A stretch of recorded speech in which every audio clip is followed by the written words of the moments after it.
So welcome students in Ritika mathematics class. I hope you all are fit and fine, and today we are going to start question number 4, exercise 2.2, and chapter name is relation and function, class 11, chapter number 2. So let's see question number 4.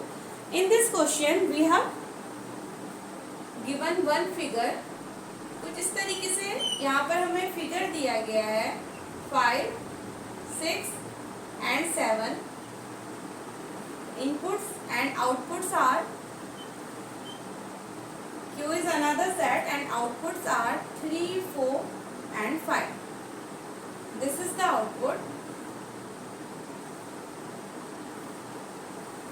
कुछ इस तरीके से figure है and we have to show a relationship between the set P and Q. Firstly हमें P and Q set के बीच का एक रिलेशन बताना है कि ये एलिमेंट्स आपस में कैसे रिलेट है and then write this relation in set builder form, roster form, what is the domain and range. तो हमें ये 3-4 चीज़ें यहाँ पर फाइंड आउट करनी है. सो फर्स्टली हम यहाँ पर एक रिलेशन को देखते हैं.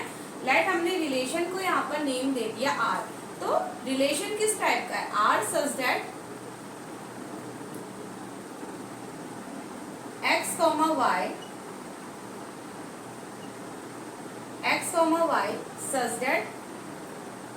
अब देखिए यहाँ पर अगर x के एलिमेंट को माइनस किया जाए y के एलिमेंट के साथ तो हमें 2 मिलेगा, यानी कि 2 का डिफरेंस है. 5 minus 3 2, 6 minus 4 2, 7 minus 5 2. So we can say कि y is equal to x minus 2. हम यहाँ पर कह सकते हैं क्योंकि यहाँ पर x minus y equal to 2 एक रिलेशन आ रहा है दोनों का डिफरेंस. तो कुछ हमने इसको यानी कि आउटपुट हमारा x माइनस 2 का है. तो हमने ये रिलेशन फाइंड आउट किया है जहाँ पर x is element of p set and y is element of q set. तो this is our answer. This is answer number 1, यानी कि कुछ ये एक रिलेशन है. Now in next condition we have to show first in set builder form. अब firstly हमको इसको set builder form में लिखना है. तो set builder form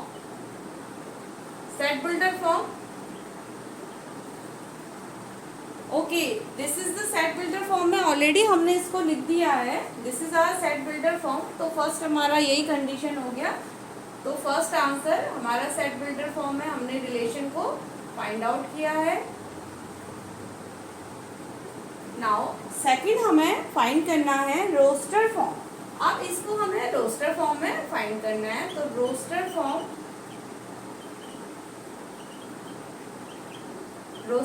क्या हो जाएगा? देखिए 5, 3, यानी कि अब हमें एलिमेंट्स को रोस्टर फॉर्म या टेबुलर फॉर्म में लिखना है. तो that is 5, 3, 6, 4 and 7, 5. This is our roster form.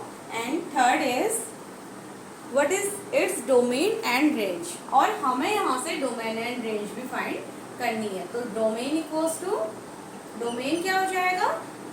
all elements यानी कि all pre images of set P जो भी हमें एरो देते हैं, यानी कि जहाँ से एरो निकलती हैं वही हमारे एलिमेंट्स अभी डोमेन में आते हैं. तो दैट इज डोमेन इज 5, 6, 7.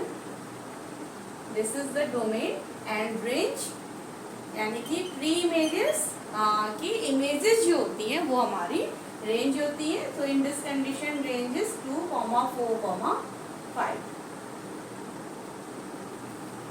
2, 3, 4, 5. तो ये हमारी रेंज है और this is the answer number 4.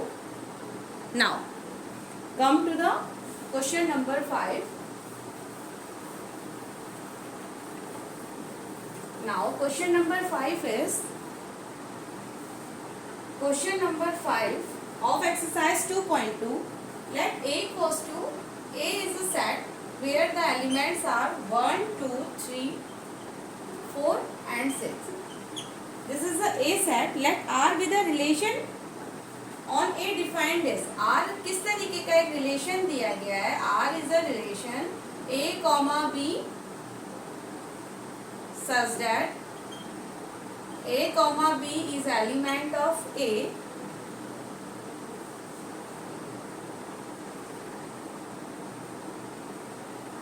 comma b is exactly divisible by a. b is exactly divisible by a. exactly divisible by a. तो फर्स्ट हमें write r in roster form, write r in roster form. So this is our first part. यहाँ पर एक set given है 1 2 3 4 6 elements उसके अंदर है. Are कुछ रिलेशन इस तरीके का है कि a कॉमा बी दोनों सेट ए से बिलोंग करते हैं और b क्या होगा is exactly divisible by a. तो सबसे पहले हम वो एलिमेंट्स देखते हैं जो यहाँ पर एग्जैक्टली डिविजिबल होंगे. तो डेट इज वो स्पेयर्स हमें यहाँ पर फाइंड करने हैं. तो पहला 1 के साथ, 1 2 के साथ, 1 3 के साथ, 1 4 के साथ. 1 किसी भी नंबर के साथ एग्जैक्टली डिविजिबल होता है एंड 1 6 के साथ. देन 2 एग्जैक्टली डिविजिबल होगा इटसेल्फ एंड 2 एग्जैक्टली डिविजिबल होगा 4 के साथ. 2 एग्जैक्टली डिविजिबल होगा 6 के साथ.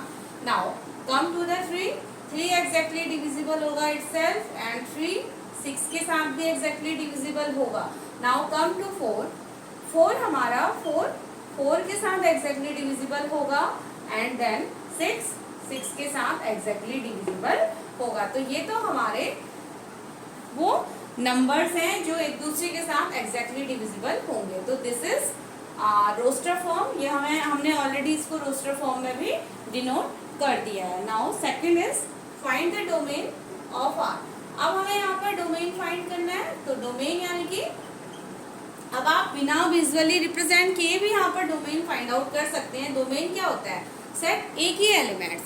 और इस कंडीशन में सेट ए के एलिमेंट्स कौन से होंगे? जो आपके फर्स्ट एलिमेंट यानी कि ऑर्डर पेयर में जो फर्स्ट एलिमेंट होता है वो हमारा डोमेन होता है. यानी कि वो आपका फर्स्ट सेट से बिलोंग करता है ना फर्स्ट एलिमेंट, तो वही हमारे डोमेन होते हैं. तो डोमेन हो जाएंगे 1 then 2 then 3 then 4 and then 6.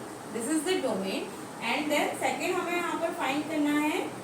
Third condition में हमें यहाँ पर रेंज भी बताना है. और रेंज क्या हो जाता है? प्री इमेजेस की इमेजेस यानी कि सेकंड सेट के वो एलिमेंट जो मैपिंग करते हैं. राइट. तो सेकंड सेट के एलिमेंट यहाँ पर ये सभी एलिमेंट्स वो हैं जो फर्स्ट सेट के साथ मैपिंग में हैं. तो डेट इज यही हमारे यहाँ पर इमेजेस या रेंज होंगे. तो date is 1 2 3 4 6 1 2 3 4 6 2 4 6 3 6 4 6. So this is the range. This is our answer number 5. यहाँ पर आपका इस कंडीशन में डोमेन एंड रेंज दोनों हमारा इक्वल वैल्यू रखता है. So this is the answer number 5. Now proceed to the answer number 6. Please pause the video to note it. Now question number 6. Question number 6 is determine the domain and range of relation R defined by. कुछ इस तरीके से हमारा एक relation है. r is equals to x comma x plus 5. This is our relation such that x is elements of 0 1 2 3 4 and 5 and 5. कुछ इस तरीके से हमारे पास रिलेशन डिफाइन किया गया है. यानी कि r x comma x plus 5 ये ऑर्डर पेयर की फॉर्म में है. पहला हमारा x है, दूसरा यानी कि y सेट जो है सेकंड सेट जो होगा वो x प्लस 5 वैल्यूज को कंटेन करता है. और x यानी कि इनपुट वैल्यूज क्या क्या है? 0 1 2 3 4 5. तो आउटपुट वैल्यूज हम यहाँ पर से फाइंड करते हैं. अब x यानी कि इनपुट वैल्यूज तो हमारे पास हैं. इनपुट वैल्यूज यानी कि वो वैल्यूज जो हमारी फर्स्ट सेट में होंगी वो हमें ऑलरेडी गिवन है यहाँ पर. तो इनपुट वैल्यूज क्या क्या है यहाँ पर? 0 1 2 3 4 5. अब आउटपुट यानी कि y को हम आउटपुट वैल्यूज बोलते हैं. आउटपुट वैल्यूज हम फाइंड करेंगे यहाँ पर. अब आउटपुट वैल्यूज क्या क्या है, x प्लस 5, तो 0 plus 5 that is 5, then 1 plus 5 that is 6, 2 plus 5 that is 7, 3 plus 5 that is 8, 4 plus 5 that is 9 and 5 plus 5 that is 10। तो ये हमारी आउटपुट वैल्यूज आती है। नाउ डिटरमाइन द डोमेन, और अब हमको यहाँ पर क्या फाइंड करना है, डोमेन एंड रेंज। तो डोमेन क्या होती है, वही इनपुट वैल्यूज या, ठीक है। तो अब हमारे अगर हम यहाँ पर पेयर बनाते हैं, फर्स्टली रिलेशन को हम टेबुलर फॉर्म में शो कर लेते हैं। तो टेबुलर फॉर्म में क्या हो जाएगा, 0,5, then 1,6, 2,7 and 3,8, 4,9, 5,10। This is our tabular form. Tabular form से अब यही हमारे यानी कि फर्स्ट एलिमेंट हमारे क्या हो जाता है, डोमेन होते हैं। तो domain is equal to, domains क्या क्या हो जाएंगे, first element from any order pair, वही हमारे डोमेन होते हैं क्योंकि ये फर्स्ट सेट से बिलोंग करते हैं और फर्स्ट सेट के ही एलिमेंट हमारे क्या होते हैं, फर्स्ट सेट के वो एलिमेंट जो मैपिंग को शो कर रहे हैं, और ये सभी मैपिंग को शो कर रहे हैं, that is 0, 1, 2, 3, 4 and 5। This is our domain. और उसके बाद आपको इस कंडीशन में रेंज भी बताना है। तो रेंज इज इक्वल टू क्या हो जाएगा, सेकंड सेट के ऑर्डर पेयर के जो सेकंड एलिमेंट है वो सभी हमारे रेंज हो जाते हैं। तो 5, 6, 7, 8, 9 and 10। This is the range and this is our answer number 6. So please note it down. Now come to the 7th question. Now come to the question number 7.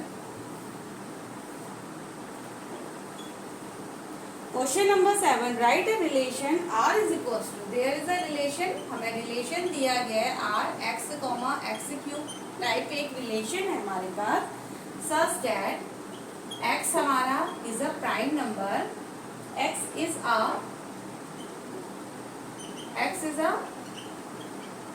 prime number less than 10, x is a prime number less than 10, यानी कि 10 से छोटे x जो value रखता है वो सभी prime numbers को रखेगा जो लेस देन है 10 से। नाउ 10 इन रोस्टर फॉर्म, तो हमें इस रिलेशन को रोस्टर फॉर्म में शो करना है, हमें इस रिलेशन को रोस्टर फॉर्म में लाना है। तो बहुत इजी यहाँ पर है चिल्ड्रन, इसको देख करके आपको बिल्कुल भी डिफिकल्टी नहीं होनी चाहिए। आइए इसको समझते हैं। तो रोस्टर फॉर्म में अब x is a prime number, यानी कि x की वैल्यूज यहाँ पर क्या क्या हो जाएंगी, x क्या क्या एलिमेंट रखेगा, प्राइम नंबर जो 10 से छोटे हैं, तो सबसे स्मॉलेस्ट प्राइम नंबर 2, 3, 5, 7, ओनली 7। सो ये हमारे स्मॉलेस्ट प्राइम नंबर होते हैं विच इज लेस देन 10 है। तो सबसे स्मॉलेस्ट 2, 3, 5 एंड 7, तो ये smallest prime number. Now x cube, अब एक्स क्यूब क्या हो जाएगा हमारे पास, एक्स क्यूब के एलिमेंट यानी कि 2 का क्यूब दैट इज 3 का क्यूब, 5 का क्यूब एंड 7 का क्यूब, यही तो हमारे एलिमेंट होंगे। तो अब इसको रोस्टर फॉर्म में अगर आपको शो करना है तो क्या हो जाएगा, 2 × 2 का क्यूब, देन 3, 3 का क्यूब, देन 4, 4 का cube and then 5, sorry not 4, यहाँ पर 4 नहीं है, 3, 3 का क्यूब, देन 5, 5 का क्यूब एंड देन 7, 7 का क्यूब। तो ये रोस्टर फॉर्म है, इसको थोड़ा सा और सिंप्लीफाई कर लेते हैं। तो देखिए ये हो गया 2 का क्यूब दैट इज 8, 3, इसका क्यूब 3 का क्यूब 27, 5, 5 का क्यूब होता है 125, 7, 7 का क्यूब 7 × 7 × 7 अगर आप करते हैं you will get 343। So this is the roster form और यही हमारा आंसर नंबर 7 हो जाता है।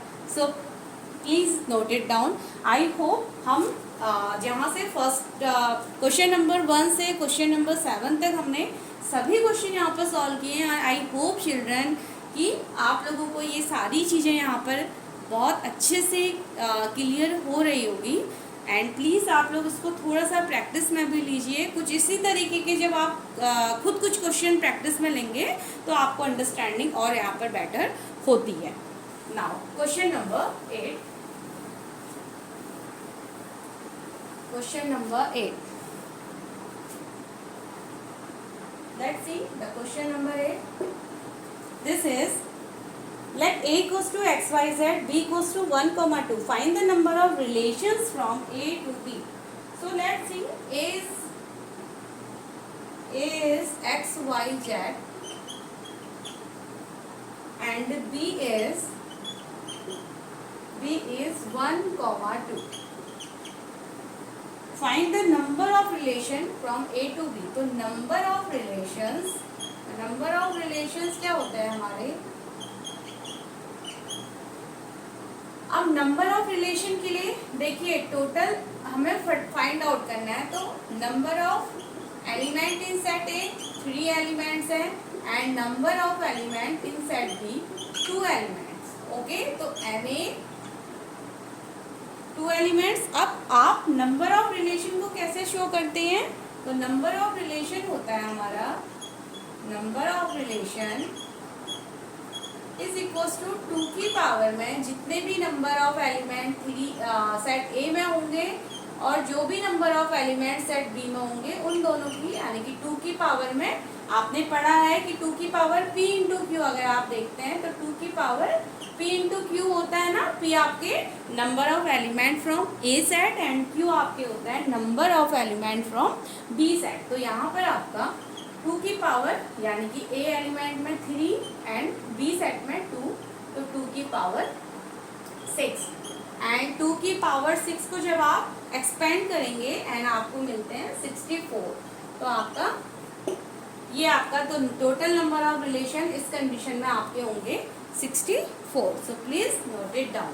And now the last question, 9th question from this exercise is, let R be the relation on Z defined by. R एक relation है, किस तरीके का रिलेशन है? देखिए a comma b such that a comma b both are the element of from the integers. Z आपका integer को रिप्रेजेंट करता है, integer that is all negative and all positive number का जो सेट होता है वही हमारा इंटीजर होता है और यहाँ पर हम उसको जेड से रिप्रेजेंट करते हैं। तो इस ए और बी आपके यहाँ पर इंटीजर के अंदर आते हैं और ए माइनस बी यानी कि इन दोनों का अगर सब्ट्रैक्शन भी हम करते हैं तो a minus b is an integer, a minus b is an integer. Find the domain and range. तो हमें यहाँ पर डोमेन एंड रेंज फाइंड करना है। तो बहुत इजी ये दोनों चीजें हैं समझनी यहाँ पर। अब आप देखिए ए और बी आपके इंटीजर से बिलोंग करते हैं, राइट? तो ए माइनस बी भी आपका क्या हो जाएगा, यानी कि दोनों सेट को अगर आप सब्ट्रैक्ट करेंगे तो आउटपुट भी आपका एक इंटीजर आता है। तो इस कंडीशन में आप ये समझ सकते हैं कि डोमेन यानी कि जो भी हमने यहाँ पर इनपुट दिया ए और बी सेट को लेकर के, यानी कि ए सेट आपका इंटीजर है तो इनपुट हमारा क्या आ रहा है, सभी इंटीजर नंबर्स में से है। तो डोमेन दैट इज सेट ए के एलिमेंट हमारे इंटीजर, तो जेड हो गया।